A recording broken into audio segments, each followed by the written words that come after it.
homeschooling parents today lower the standard of education for their children as opposed to homeschoolers in previous generations? Is it possible to homeschool with a baby and toddler in tow? Is it common for stay-at-home moms and homeschoolers to have an identity crisis? And what should they do if they feel like they're in that spot already? Should chores be something moms prioritize in the little years or wait until children are older to implement? Today I sat down to chat with Hannah Gravelle, a second-generation homeschooler and mom of 5 children, and she shares her 12 plus years of wisdom with us. If you haven't already, please make sure to subscribe to this podcast and leave a rating on your favorite podcast platform to help make sure I can bring more wonderful guests like Hannah onto the show. And if you feel like you're drowning in motherhood, check out my courses below where I share the systems that have made the biggest difference for me as a mom of toddlers and preschoolers. And now on to my conversation with Hannah. Well, Hannah, thanks so much for joining me today. So glad to be here. Why don't you just start by telling us a little bit about your family journey? I know you have 5 kids, so I'm curious, did you always plan on having a big family and homeschooling, or is that something that was totally not on your radar? Sure. So actually, I'm a second generation homeschooler. And I come from a family of 6, 7 kids. My husband came from a family of 7 kids. So he was also homeschooled. And even though I don't feel like necessarily you were homeschooled, you're going to homeschool, that's not the case for everyone. I always loved my homeschool experience. I appreciated the freedom it gave me, especially when I got older. There was just a lot of good that it came out of it. And so I had always planned on homeschooling. But at 18, 19, 20, even when you get married, I was 23, you have this, of course, this mindset. And that doesn't necessarily mean that's God's plan for you. And so, yes, my dream was always to homeschool. And I'm grateful that that is the case because I just appreciate the family time that we get. My mom always said, I had you 18 years. We lived in our home, some of us longer than that. But she's like, I had you for 18 years. So it was fine when you needed to. And I'm like, yeah, that's what I want too. I want to spend all those childhood times and years together as a family. And that's one of the reasons I really wanted to do it. So yes, planned. I had a journal when I was a kid and I was 8 and I wrote in there that I wanted to have 5 kids and be a piano teacher. Yeah. So you have the littles and then you're getting into more intense schooling too. I'm curious for you, was the main impetus for wanting to homeschool again primarily the family time, or were there other things that you just really loved about being homeschooled? Because I know some people are homeschooled and hate it and choose not to homeschool. And I am in a similar boat where I also really wanted to, but I'm curious, was that the biggest sell for you, or was there anything else that just made that really appealing? No, I think family time is actually, as a mom, was the most appealing thing to me. As a child, it was free time, right? So much more free time to do whatever I wanted, to read a million books, to play. I was working a full-time job when I was 16, and then just did school here and there, graduated early because I just got my prereqs done, all that stuff. No, the flexibility, especially as I got older, hands down is why I wanted to homeschool for my own kids so that they could have that freedom too. To pursue what they want. Aw, that is so cool. I love that. One of the things I was thinking about, so you had a little bit more exposure than a lot of moms to what stay-at-home mom life is, what homeschool life is. Was there anything that surprised you or made the transition to being a stay-at-home mom and then a homeschool mom difficult? Or did you feel like you were just really well prepared because of your background being homeschooled? What would you say that transition was like? Actually, I felt like there was a transition for me about 5 years ago, maybe even a little bit, I told my dad once, a little bit of an identity crisis. Because as the oldest daughter, so there were 7 of us, I was the third, but I was the oldest daughter. I was an achiever, and I can see the dangers of that and the weakness of that. And so I put a lot of my worth and value on things that I was accomplishing through, even in homeschool, that you can still fall into that rut, even as a homeschool student, even though you don't have grades necessarily and things. And then college just fed that ego and pride and my value of what I could do. That's where I felt like my value was.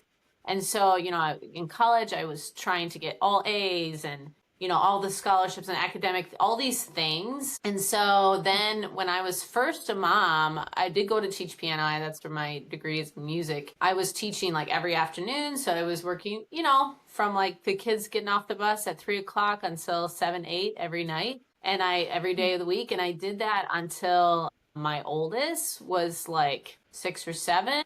We started, doing more homeschool, and it was honestly COVID.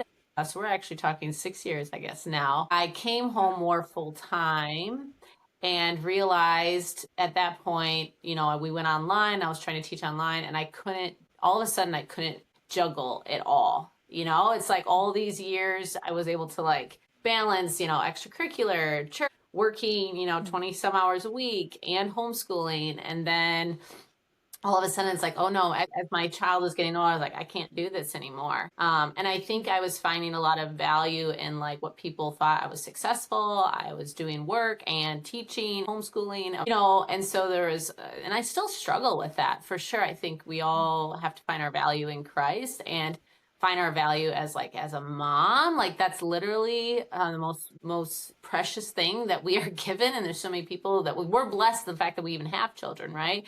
And I'm always trying to remind myself of that. But that was kind of a hard season for me to kind of like give up the financial side of it and also like the achievement side of it. And when I actually quit music lessons cold turkey for 2 years when I had my fourth kid. And then I started teaching just one day a week back out of my home now. And that's just perfect. It's one day, it's not too much. And I just enjoy it. And it's more about that. But it was definitely a transition for me to realize that wasn't mean I was a failure, that I spent 4 years, pursuing something in college. And then I had a career that maybe outside people, like outside of my home, were proud of, that I gave up. I think I definitely went through a little bit of an identity crisis with that. And now I feel really good, and I know that doesn't matter. Like that was just part of my journey that God had laid out for me. And so if you're feeling like maybe that's similar to some people that are listening, I think we just have to remember that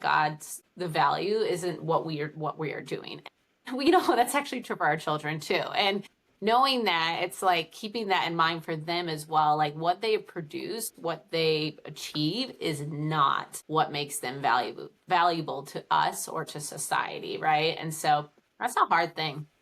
It's a hard thing. So yeah. Was there anything that you felt like was an indicator when you did decide you needed to step back a little from work? Because I do think a lot of stay-at-home moms feel that pressure, whether it's societal or intrinsic, to prove themselves, I guess, in some way, and prove that they have worth. Yeah. So how did you know Right. it was It's a time society to pull thing. back from that? Yeah. Yeah, it was my oldest getting older. Obviously, as the children get older, the academic portion of it just requires more. And as you get more kids in homeschool, yeah, I don't like that idea that I see online where they give a false hope to homeschool moms, where it's like school's done in an hour and a half, 2 hours. I find that a false thing, because especially if you're juggling multiple ages, like sure, the individual's child, their school might be only 2 hours, but if you need to help so and so with mathematics, and then this one with a language lesson that like today, and then your first grader needs help like a whole hour,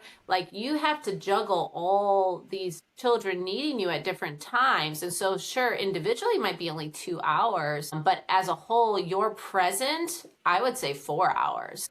You're like present homeschooling the home and doing these things. And so, yeah, there's just no way for me personally. Now, other moms may have been able to handle it. For me personally, I could not have done that and then try to manage dinner and go off and work for a couple hours and come back. I think my home would have suffered. I definitely think my physical health would have suffered. My marriage, that would have definitely suffered. And so it was a transition that, letting him just kind of do the thing and me just do this thing, Yeah. imperfectly, but so did that answer the question? Yeah, no, I really appreciate you saying that, actually, because, well, both of us, it's so funny. I also teach piano. We're both Hannah. We were both homeschooled growing up. Gosh. But I think it's so funny because I don't know if you think this or not. I'm curious, and you could be honest. But I have kind of observed this shift in the homeschool mentality I felt like when I was growing up, homeschoolers felt like they had to prove themselves. So there was kind of like a standard of excellence because they were afraid that basically their right to homeschool would be taken away. And now I do kind of see like almost the inverse. And I think it's a little bit too far personally. And it's okay if you disagree, but I almost wonder if we've taken it too far, where that message of like school takes an hour a day or 2 hours I think that can be Right. true, like you said, if you have one child or if they're young. But I mean, when I was in high school, it was probably at least, I want to say like 6 hours a day. And then I do stuff in the evening. And I'm Yeah. not saying that it has to be that way, but I do think it's something to be aware of. Like that message can be true for the kindergarten years and if you have just one or two children, but I don't think it should be the large family homeschool expectation for like the whole lifespan. I don't know. Right. Have you seen a shift? Because you are way more in the homeschooling Yeah. sphere than I am of the internet. Or would you say it's pretty, I don't know. What's your opinion? Or was it too No, I strong think when we that's a were really growing good up and then, perspective. I think that's a good perspective. I think the 90s, 2000s, I'm 37. So, I'm okay. 1989. So you're talking 90s or 2000s. I Yeah. definitely think part of it was like proving or even doing it for my parents so that they could see that so that people that were like naysayers in the 80s and the Mm, 90s were like, see, our children did go to college and they were successful. They're talking, mm, that like mm-hmm. 90s, 2000s. Because that was homeschooling was still kind of like a newer thing in the 90s. And so I think, Yeah. yeah, that mindset probably part of it was like, let me do this for them so that, people can see that my parents weren't like failures. But again, that's still the wrong motivation. And then, of course, that as well for me, that it's like, okay, we're homeschooled. We're not like idiots, right? Or some weird children or something. Yeah. So yeah, trying to normalize it. And so yeah, I think now we do have to be careful not to go like the other way too. Or, I've even seen in the culture like anti-college and like, oh, you could just Mm-hmm. we're entrepreneurs, but it's like, okay, but that serves a purpose too. So don't go too far anti-culture that you're like, you don't have to prove yourself, so you don't need to do those things because could be serving you, Right. and yeah, that definitely keeping it realistic for, especially if there's a mom that wants to homeschool and she's trying to see how long does this actually realistically take? Of course, it depends on your philosophy and other things that you choose to do. It could be very basic, depending on, what you want for your family, but Mm-hmm. understanding that it's not like open a book, do a quick thing, and then you're like done. It is a sacrifice that you're Mm. choosing to do this. Yeah, that's really helpful.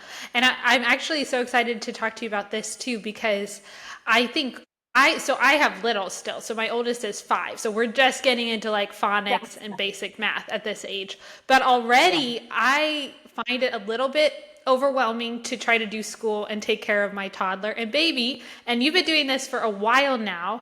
So I was curious if you had any tips for managing school with olders while you have a toddler and a baby. I know you made some videos of this on your YouTube channel, but I wondered if you'd share with our audience a little about that because Yeah. that I think is almost harder than the school is the toddler and the baby. So, I yeah. think it's funny because whenever I've tried to like record day in the lives, I'm like, it's either like complete chaos and the day just doesn't go as planned, or it's like Yeah. perfect. And so, you literally are gonna get both. I feel like you're gonna have Mhm. days where you're just like, right? You got to go hide and eat your lunch in your room. I've told people, I'm like, that's okay. Sometimes. And then sometimes, like, you can handle the noise and the chaos in the lunchtime, and you're fine. And there's so many things that play into that. But some of the things that I've always encouraged people that have like older kids or you're doing school, you have school time, but you're also having a baby and you have nursing and you have a toddler that needs attention and is rambunctious and stuck inside or what, like how do you even juggle all that? One of the things I always recommend is if you can do your best to try to do any family subjects or together time earlier in the day, because if you are task orientated, which I think a lot of moms are, even if you aren't by default, you I think grow to become kind of task oriented, or that's not the right word, but whatever. Then you kind of like have that, like, okay, we've had our time together, we've covered a few things that we need to cover as a family, so that if things start to spiral, you can feel okay about like what was done was good, and it's okay if other things didn't necessarily get done. And knowing that your older kids can face like natural consequences, they can do things on their own, they're more independent. You can kind of give them a little bit of that push and responsibility if you've done that. And so, along with that, that means that your younger children, your first graders, your kindergartners, preschoolers, they need kind of that early morning time. And so I'm always trying to remember, take care of them first, take care of them first. You can circle back with your seventh grader if you need to at 4 p.m. after the kids are napped and and things have resettled. You can sit down again, almost like a homework, even though it's been a 3-hour break. That's okay with the older kid. But with a younger kid, it's really just the morning lesson time. And then you do need to use tools. And so I've actually shared about this like a few times, but we got a Yodo last year. Oh my gosh, that's been wonderful for us. We do a lot of literature we do a Charlotte Mason homeschool. And so we read a lot of books. And I've had a second reader. And so, Wow. my first grader, or even my older two kids, and books that I've had to read previously, I don't know if I could have managed the curriculum that we used this year without that assistance. It would have been a little bit more difficult, that's for sure. So utilize some tools. If you have them, don't be afraid to use audiobooks or, some videos just to help spread out the feast of you and what you can provide. Nursing, multitasking. I hate to multitask. I don't really like to, but obviously you have to have the baby on your hip while you're teaching a math lesson. You might be like helping this one while also doing something with the toddler. And yep, that can be really hard some days, but just trying to do that. I also wanted to say, embrace the interruptions just because they're going to happen.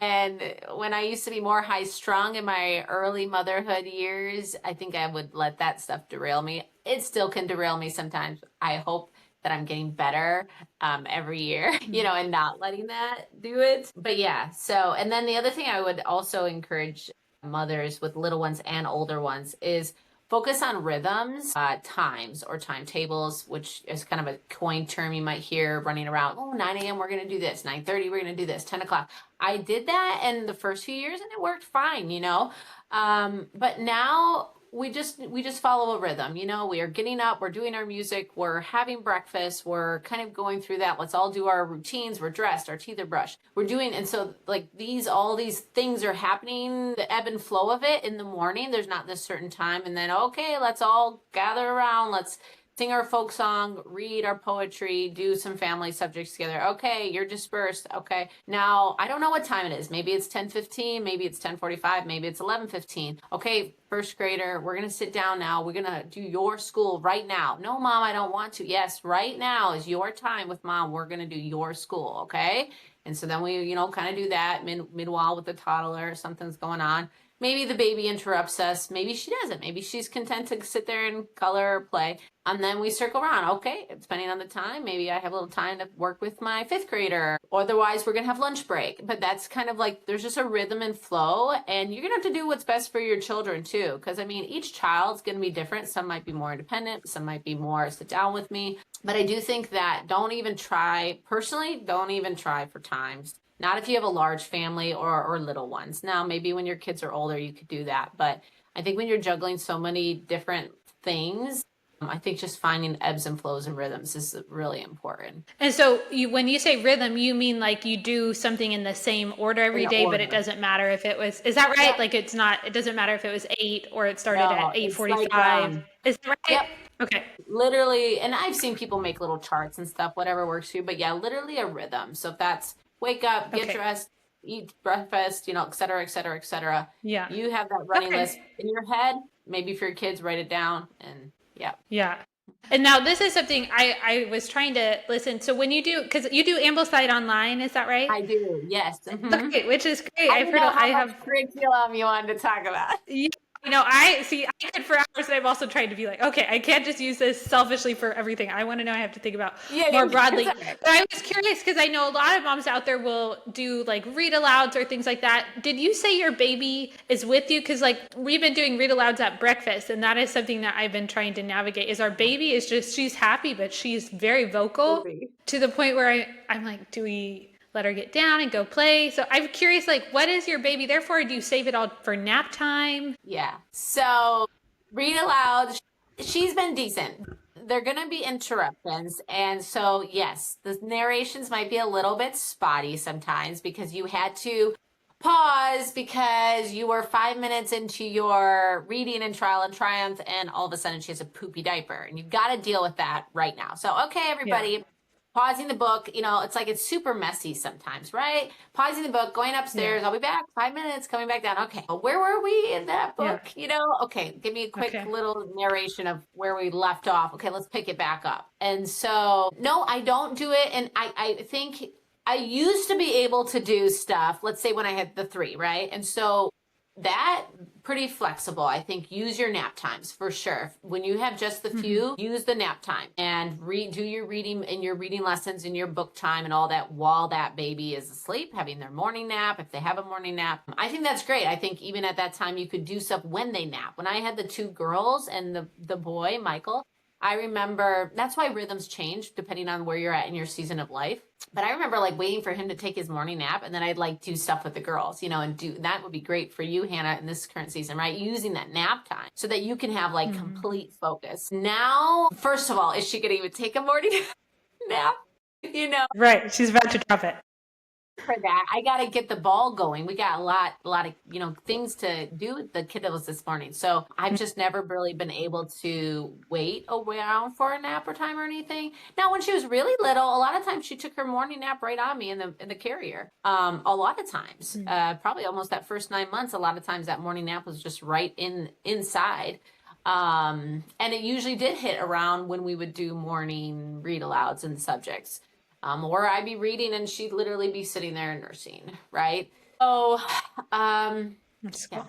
That makes sense. No, that's good. I just discovered that actually with my third. Like you can wear your baby and read aloud, or wear your baby and help with the math lesson. Just stuff like that. I don't know. You just don't figure out until you have to. And then there's always a way. There's always a way, but it's like requires some adaptation for sure. Yeah. But that's really cool. Yeah. Okay, so this is something else we're just getting into, and a lot of the moms who listen are younger. How did you start implementing chores, and what does that look like in your home? And were you one of do you recommend just starting really early, or did you start later? And yeah, just tell me your whole take on how that works in your household. I give a lot of credit to my mom on this one and this is why I would encourage us to train our kids, because my mom trained me, right? And so from the very beginning, I can literally remember as a kid, there was we had certain laundry days that belonged to us. We had certain kids were freshening the bathroom every single day. We had little garbages. I was helped with lunch. The rhythms and routines were so ingrained that I can still remember them 30 years later. So I knew that I needed to do that. There was no book that told me to do that. It was she just, ingrained that into me. And so, yeah, we really try hard to have structure routine from the very beginning. So is it perfect? No, obviously, right? We have little routine charts. Those help a lot.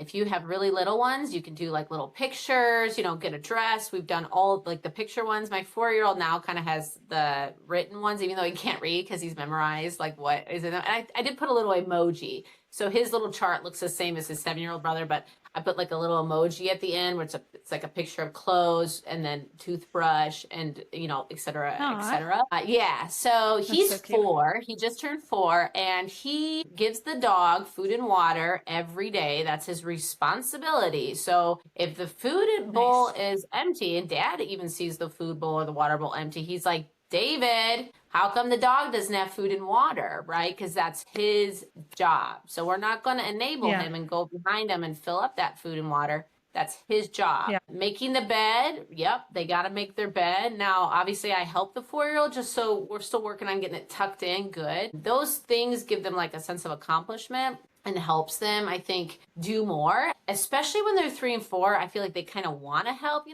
want to help in the kitchen. They want to do things. Honestly, my 15-month-old is trying to help. Now, is she being helpful? No, because she's putting stuff in the trash that doesn't belong in the trash. And we're like, everybody keep an eye on those trash cans, because she keeps putting stuff in it.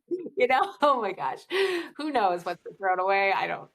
Piece. But so early is good. There's a few chores that I think they're good at. The 7-year-old helps empty all our little garbage cans around the house on Mondays. Children at an early age are capable of cleaning up their bedroom. We do like the big clean on Fridays before we get to have movie night. That would be like a, something that would Oh. be worth it. So they have to get their rooms like fully clean. We try to keep them tidy. Their dad likes to see Mm-hmm. tidy rooms. And so if they get an unexpected surprise from their dad, if their room's not tidy, he's like, wow, your room look like this. So they try to keep them tidy, but Fridays, we expect them to clean. And, I could go on about ways to help with that, like keeping your toys to a minimum so they're not overwhelmed, and there's nuanced things that can kind of go with that. But yes, earlier is best. They want to help when they're 3 and 4, so you might as well give them chores to do at that time. And then as they get older, the responsibilities should grow and there should be natural consequences if they are not getting those done. We And what would you do? consequences, so. Yeah. What would be a natural consequence if like your 10-year-old didn't do what they wanted, like what you Oh, told them yeah. to? What do you mean by that? Yeah, Yeah. because obviously they're too old to have punishment of, the natural sort that we have chosen to do when they're really little. And so Yeah. you have to do other things. You have to be a little more creative. You need Yeah. to do this. So we've done things simple like taking away books, not being able to like enjoy their Friday nights. They have this fun thing they do on Tuesdays that's at our church. It's kind of an optional thing. We've had to say, no, you can't go to that because you were supposed to get this stuff done. And then there's just natural consequences. You don't have any clean clothes. Well, did you do your laundry on Thursday? The ones that us adults have to deal with, right? Like we have our own natural consequences when we don't get our responsibilities done. So we do want them to like be, this is like training them for adulthood. So they can be really simple things just like that, That's really good. And I think that's so key, what you're saying about not enabling them, because at some point, like they will be like if they don't do their work, nobody will do it for them. And so they'll pay a much higher price in adulthood if they're not showing up to work or whatever. So I think that's so valuable. Yeah. I would add that was, I feel like a mistake that I made when I was a young mom. I think maybe some of us do with the firstborn. I think we do tend to enable. And that's one of my regrets. I think when she was younger, I just did stuff for her, or if she didn't get it done, I would just do it. Just do it. I would just, I'll just do it. And so that's like the bad trait of mine is I will just do it then. And so it's like, you have to like, you're trying to be helpful, but you actually need to have self-control as a mom and not do it. Even though Because you're playing the long game. We're playing the long game because, of course, it's easier for us to just wipe it really quick, because we see it and we can do it. But I did that, those first years and 5 years, and I wish I hadn't done that. Like the 4-year-old, he's my 4th kid, so it's like if that circumstance, we didn't have a dog, but if that was the circumstance with my oldest, I probably would have just filled the water really quick. Does that make sense? Like maybe she would hit it some and you've days, learned.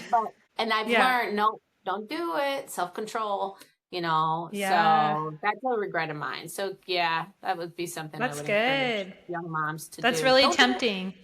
Yeah. Yeah. It's so tempting to do it.